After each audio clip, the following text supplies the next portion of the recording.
Salamin-salamin, ipakita mo sa akin kung ano ang itsura ko kung sakaling magiging isang hayop ako. Patong-patong-pitong alimango sa dagat, malaki at masarap, kay hirap. Wow, ang ganda ko pala, ang cute-cute ko pala pag magiging ganyan ang hitsura ko.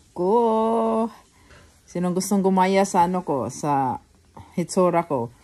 Pwede kayong sumali. Ayan, di ba ang gwapo ah? Char, cute. Ang cute.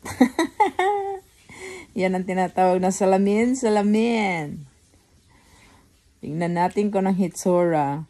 Pagkatalikod, lumaki ang mata. Kasi sa gandang cute. Charot.